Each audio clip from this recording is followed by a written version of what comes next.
Does this look like terrorism to you?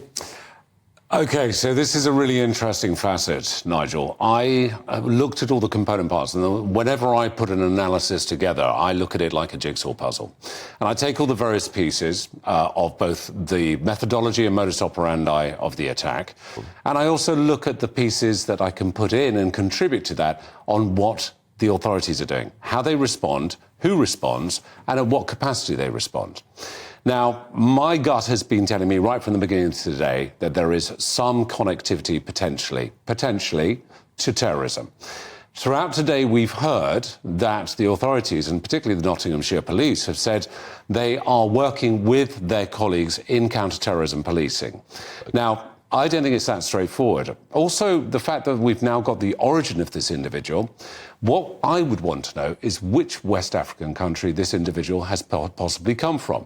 Because... Just to stop you for a moment, sure. Those watching can see some exclusive footage of the arrest, which, again, we're privy to, and as a channel, we've been leading the way on this. Will, sorry. Yeah, very much so, Nigel. And, I mean, in terms of that West African country, a lot of people immediately associate any kind of terrorism to usually either North Africa or to East Africa or to the Middle East. Rarely do they consider, actually, there is prolific terrorism in West Africa, and that is presented by Boko Haram, but also by Islamic State.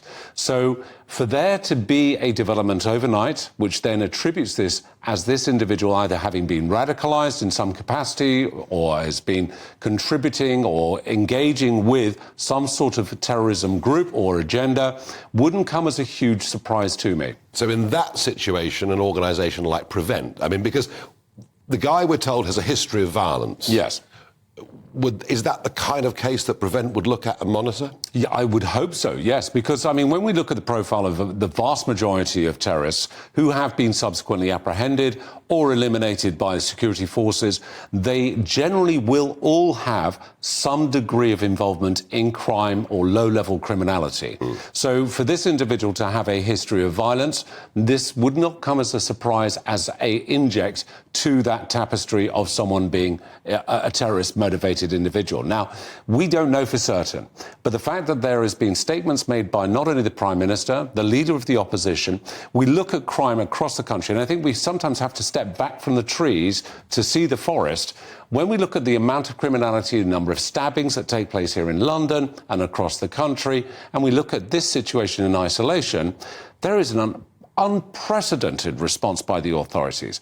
Now, that sets my hairs running. Yeah. A huge level of response, and yet no information indicates to me that they are very worried about the full story getting out. Is the next thing we'll hear that the suspect had mental health issues? Because time and again, I'm sorry, but time and again, Will, when we have terrorist atrocities, oh, well, don't worry too much. The poor chap had mental health issues. You know, this is a thing I'm getting that a bit infuriates. Yeah, it infuriates me. And, you know, I get a lot of comments from people who have mental health issues. I've got some very dear friends who have mental health issues. And it's this broad brush banner. And I think it's disrespectful to those who do have mental health issues. But also, I think it nullifies the fact that this individual has a perverse and distorted agenda that wants to carry out these attacks. And there have been studies, Nigel, and there are an increasing number of statistics being brought together about causation and correlation of those with mental health who then commit terrorist atrocities. And there is a correlation, but very rarely causation. And it's rarely because they've had mental health issues that they've then gone on to carry out these attacks. One of the arguments that Peter Hitchens, the veteran journalist on the Mail on Sunday, makes is time and again you see people who committed terrorist atrocities in Britain and Europe also linked to heavy drug use.